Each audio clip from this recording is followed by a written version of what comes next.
वाराणसी से प्रधानमंत्री मोदी के खिलाफ चुनाव लड़ेंगे नीतीश कुमार। मोदी के संसदीय क्षेत्र से चुनाव प्रचार का आगाज करेंगे नीतीश। पीएम मोदी के दौरे के सप्ताह भर बाद नीतीश कुमार पहुंचे काशी। इंडिया गठबंधन इस बार प्रधानमंत्री मोदी के लिए आसान उम्मीदवार नहीं उतारेगा, बल्कि प्रधानमंत्री को वाराणसी की सीट पर घेरने की तैयारी की जा रही है और अब उम्मीदवार का चेहरा भी साफ होते दिखाई दे रहा है। बिहार के सीएम नीतीश कुमार इंडिया गठबंधन की ओर से वाराणसी सीट पर चुनाव लड़ सकते हैं। इसके संकेत अब साफ साफ मिलने लगे हैं। प्रधानमंत्री मोदी के खिलाफ अब चुनाव लड़ने के नीतीश कुमार को कई फायदे नजर आ रहे हैं। पहला, वो बिना किसी मेहनत के इंडिया गठबंधन के सबसे बड़े नेता बन जाएंगे। प्रधानमंत्री मोदी के खिलाफ चुनाव लड़कर हार भी गए तो भी उनकी प्रतिष्ठा को कोई कमी नहीं आएगी। अगर चुनाव जीत गए तो फिर यह भी तय है कि सरकार भी इंडिया गठबंधन की बनेगी। ऐसे में नीतीश कुमार के पीएम पद को लेकर दावेदारी सबसे मजबूत होकर सामने आएगी।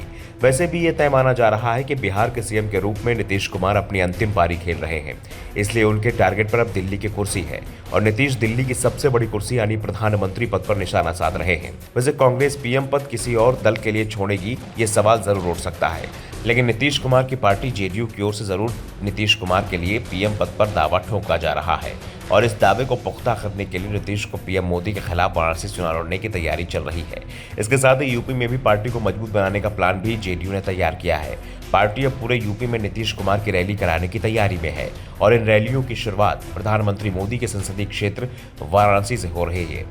कुर्मी बाहुल इलाके वाराणसी के रोहनिया में 24 दिसंबर को उनकी जनसभा कराने की तैयारी चल रही है। हालांकि अभी तक इसकी पुष्टि नहीं हो पाई है, लेकिन जेडीयू के नेता जिस तरह से रैली की तैयारियों में जुट गए हैं, उससे साफ है कि नीतीश कुमार की ओर से पार्टी कार्यकर्ताओं को हरी झंडी मिल गई है। जेडीयू के वरिष्ठ नेता केसी त्यागी ने कहा कि बिहार में जातिगत जनगणना के बाद देश भर में नीतीश के समर्थन में माहौल बना है।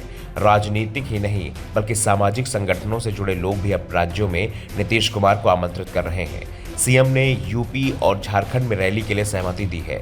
रैली की तारीख की घोषणा अभी नहीं हुई है, लेकिन रैलियां इसी महीने से शुरू हो जाएंगी। लंबे समय से नीतीश कुमार के उत्तर प्रदेश के किसी सीट से लोकसभा चुनाव लड़ने की अटकलें लगाई जा रही है। नीतीश की वाराणसी रैली का कार्यक्रम आने के बाद ये अटकलें और तेज हो गई हैं कि वो वाराणसी सीट से लोकसभा चुनाव लड़ सकते हैं। यहां कुर्मी वोटरों की संख्या अच्छी संख्या में है। नीतीश कुमार अगर पीएम मोदी के खिलाफ चुनाव लड़ेंगे तो पूरे इंडिया गठबंधन के उम्मीदवार होंगे। ऐसे में उन्हें मुस्लिम और यादव वोट भी आसानी से मिल जाएगा, जिससे वो मजबूत स्थिति में पहुंच जाएंगे। कई लोगों का तो यहां तक कहना है कि अगर नीतीश कुमार ने प्रधानमंत्री मोदी को वाराणसी तक सीमित करने में भी सफलता हासिल कर ली तो ये इंडिया गठबंधन की बड़ी जीत की तरह होगा। अगर प्रधानमंत्री मोदी ही घिर जाते हैं तो उनके नाम पर चुनाव लड़ने वालों की मुश्किल अपने आप बढ़ जाएगी। अब इंतजार नीतीश कुमार की हरी झंडी का चल रहा है। वाराणसी रैली के बाद नीतीश कुमार भी पीएम मोदी के खिलाफ चुनाव लड़ने के मामले में साफ फैसला सुना सकते हैं। वैसे इंडिया गठबंधन में शामिल पार्टियों की भी इच्छा है कि नीतीश कुमार वाराणसी चुनाव लड़ जाएं। अगर नीतीश यहां चुनाव लड़ेंगे तो चुनाव परिणाम कुछ भी आए, लेकिन ये जरूर होगा कि चुनाव बेहद दिलचस्प हो जाएगा और इस चुनाव में नीतीश कुमार को हर हाल में फायदा ही होना है। Bureau report, the such India.